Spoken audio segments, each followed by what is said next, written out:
প্রিয় শিক্ষার্থী বন্ধুরা, পরীক্ষায় ভালো একটি ফলাফলের প্রত্যাশা তোমরা সকলেই করে থাকো। তাই সেই প্রত্যাশা পূরণে আজকের ভিডিওটি তোমাদের জন্য।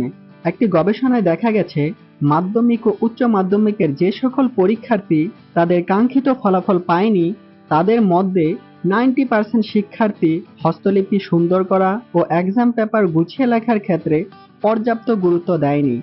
অথচ আমাদের দেশের বোর্ড এক্সামগুলো লিখিতভাবেই নেওয়া হয়ে থাকে। তাই এ প্লাস পেতে হলে এক্সাম পেপার সাজিয়ে গুছিয়ে লেখার কিছু স্মার্ট টেকনিক জানা তোমাদের জন্য খুবই জরুরি। তাই এমনই কিছু স্মার্ট টেকনিক নিয়ে আজকের আলোচনা। Smart technique 1, time saving. পরীক্ষার সময় যেহেতু খুবই গুরুত্বপূর্ণ, তাই সময় নষ্ট হয় এমন কোনো কাজ করা যাবে না। এক্ষেত্রে অবশ্যই তোমরা স্কোয়ার সাইজ রুলার ব্যবহার করবে। এতে করে খুব সহজেই 3 থেকে 4 মিনিট সময় সেভ করা যায়। আর কালার পেন হিসেবে ব্লু ও গ্রিন কালার পেন ব্যবহার করতে পারো। ফলে তোমাদের এক্সাম পেপারগুলো খুবই চমৎকার ও আকর্ষণীয় হয়ে উঠবে। Smart technique 2, page controlling. অবশ্যই পেজ নং দিবে। এক্ষেত্রে অবহেলার কোনো সুযোগ নেই।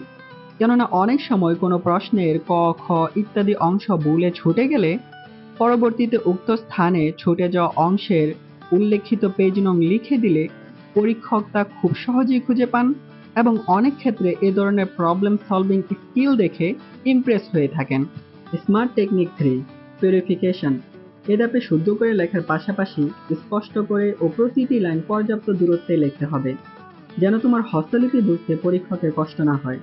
তবে কোনো প্রশ্নের উত্তর অপর পৃষ্ঠায় লিখতে হলে অবশ্যই প্রথম পৃষ্ঠায় বাংলার ক্ষেত্রে সরাই অ, পয় রিকার, দয় রফলা, ইংরেজির ক্ষেত্রে পি টি ও এবং আরবির ক্ষেত্রে বা সদ হামজা লিখতে হবে। Smart technique 4, answer analysing. তথা প্রশ্ন অনুযায়ী উত্তর লেখার প্রক্রিয়া ভিন্ন ভিন্ন হবে। বিশেষ করে সৃজনশীল প্রশ্নের ক এর ক্ষেত্রে একটি অনুচ্ছেদ, খ কে 2টি, গ কে 3টি, ঘ কে 4টি অনুচ্ছেদে ভাগ করে লিখতে হবে। Smart technique 5, mistake correction. অনেক সময় শব্দ, বাক্য বা পুরো অনুচ্ছেদটি আমরা ভুল লিখে ফেলি। তাই যদি কখনো কোনো শব্দ বা বাক্য ভুল লিখে ফেলো, তাহলে ডানে বামে লম্বালম্বি একটি দাগ কেটে দেবে। তবে যদি পুরো অনুচ্ছেদটি ভুল লিখে ফেলো, তাহলে ডান থেকে বামে আড়াআড়ি একটি দাগ কেটে দেবে। এতে করে তোমার খাতা দৃষ্টিকটু হবে না। তো শিক্ষার্থী বন্ধুরা, পরীক্ষায় ভালো ফলাফল নিশ্চিত করতে পড়াশোনা রিলেটেড সকল খুঁটিনাটি বিষয় নিয়ে আমি থাকবো তোমাদের পাশে। তাই ভিডিওটি ভালো লাগলে চ্যানেলটি সাবস্ক্রাইব করে আমাদের পাশে থাকতে পারো।